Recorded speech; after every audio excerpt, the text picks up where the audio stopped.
Pemirsa, Anda masih bersama kami dalam Berita Lampung. Bagi Anda yang baru bergabung, berikut berita pilihan hari ini.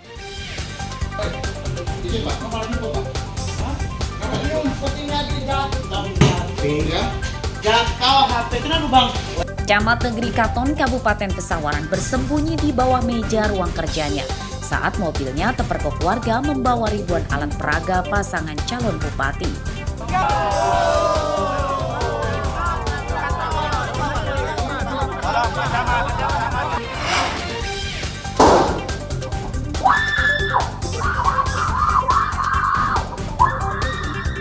Seorang suami di Lampung Tengah ditangkap karena menembak istrinya dengan senjata api rakitan.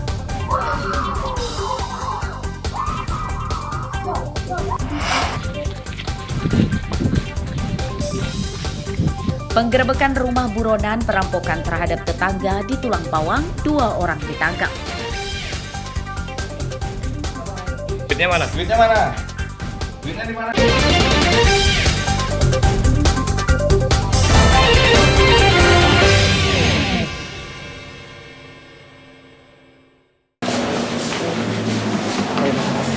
Kepala Yayasan Pendidikan Non-Formal di Tulang Bawang bernama Paijo ditangkap petugas kejaksaan karena mengkorupsi dana bantuan operasional penyelenggara atau BOP pendidikan untuk masyarakat. Kerugian negara lebih dari 700 juta rupiah dari total anggaran sebesar 1,1 miliar rupiah pada tahun 2022-2023.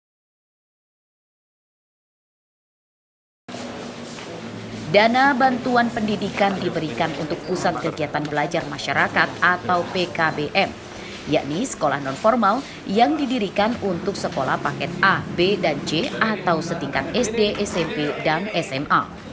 Modus tersangka adalah memanipulasi kegiatan, penggelembungan anggaran operasional, hingga pemotongan honor tutor atau guru PKBM. Telah melakukan penetapan tersangka berinisial P selaku Ketua Yayasan PKBM Raden Intan dalam dugaan tindak pidana korupsi pelaksanaan pelatihan pada Pusat Kegiatan Belajar Masyarakat. Bahwa berdasarkan penghitungan auditor pada Inspektorat Kabupaten Tulang Bawang didapat kerugian negara diperkirakan sebesar 799.777 rupiah. Bahwa modus yang dilakukan tersangka antara lain tutor fiktif, pemotongan honor tutor yang ada, pembelajaran fiktif atau tidak direalisasikan termasuk pembelajaran yang diperang. Setelah ditetapkan sebagai tersangka, Paijo kemudian digelandang ke Rutan Menggala, Tulang Bawang. Tersangka diancam hukuman hingga 20 tahun penjara. Bustakim melaporkan dari Tulang Bawang.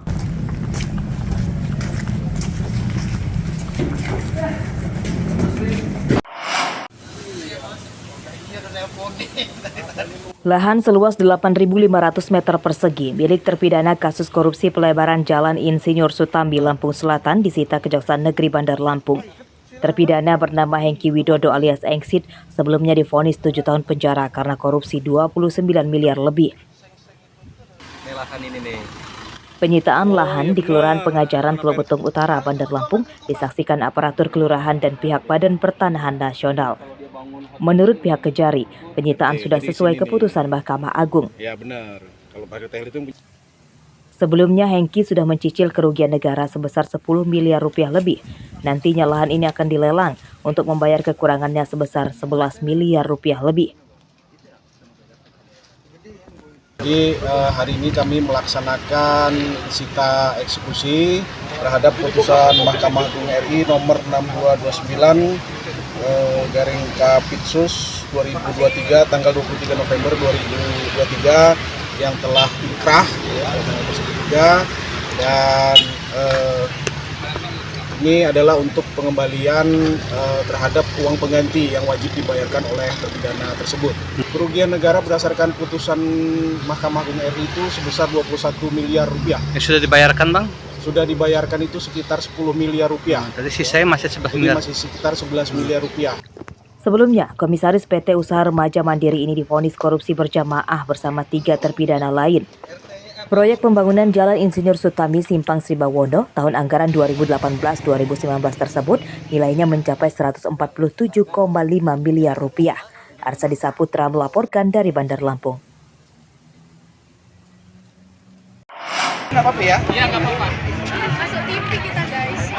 Kasus positif rabies yang ditularkan dari hewan peliharaan ke manusia di Lampung pada tahun ini meningkat drastis dibanding tahun 2023. Berdasarkan data Perhimpunan Dokter Hewan Indonesia atau PDHI Lampung, sejak Januari hingga Oktober terdapat 10 kasus positif rabies. Sedangkan di tahun 2023 hanya sebanyak 4 kasus. Sejauh ini belum ada korban meninggal dunia akibat rabies karena para korban cepat ditangani tim medis. Kita membutuhkan 70% coverage vaksinasi ya, tetapi memang sampai secara total paling angkanya di atas 10%, di bawah 10%. Jadi masih sangat kurang untuk vaksin. Berdasarkan data dinas, Lampung masih belum bebas ya. Tahun ini kita ada 10 kasus positif walaupun semua masih bisa kita tangani. Itu di daerah mana itu? Bandar Lampung Metro juga masih ada, terutama di daerah-daerah kota yang banyak kucing atau anjing yang diliarkan. Kalau di daerah kabupaten biasanya kita ada di daerah bukit-bukit dan pantai ya, sekitar pantai. Untuk menekan angka kasus penularan rabies, pemerintah melalui Balai Karantina Lampung meningkatkan vaksinasi anti rabies untuk hewan peliharaan kucing anjing. Di antaranya dilakukan pada hari Minggu pagi kemarin di lingkungan Fakultas Pertanian Universitas Lampung. Sebanyak 300-an ekor kucing dan anjing divaksin anti rabies. Memang di sini kita peringati bareng-bareng. Tujuannya sih sebenarnya untuk membangun kesadaran lah buat masyarakat. Bagaimana mereka juga bisa lebih care terhadap hewan-hewan kesayangannya, terutama anjing kucing, sebagai hewan yang bisa berpotensi menularkan rabies. Jadi harapannya dengan kita berikan edukasi dan juga vaksin gratis seperti ini, harapannya juga memang hewan-hewan yang dipelihara masyarakatnya juga sehat, sehingga juga pasti sehat juga untuk pemiliknya. Buat hewan-hewan di luar sana yang buat hewan yang terlantar juga semoga ada yang perhatiin gitu. Tadi ini apa? Dilakukan penyuntikan apa tadi? Vaksinasi. Yang keberapa? Yang pertama. Ada berapa peliharaan kita yang Ada 1. Cuma 1. Pencegahan virus rabies selama ini terkendala kuota vaksin yang diberikan oleh pemerintah pusat ke daerah, sehingga vaksinasi hanya menyasar untuk hewan peliharaan saja. Sedangkan untuk kucing dan anjing liar juga seharusnya mendapat penanganan supaya pencegahan penularan virus rabies lebih maksimal. Arsadi Saputra melaporkan dari Bandar Lampung.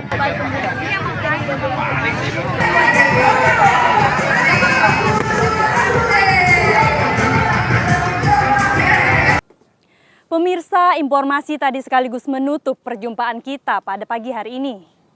Saya Ine Hermayani beserta seluruh redaksi yang bertugas berterima kasih. Selamat beraktivitas kembali. Sampai jumpa.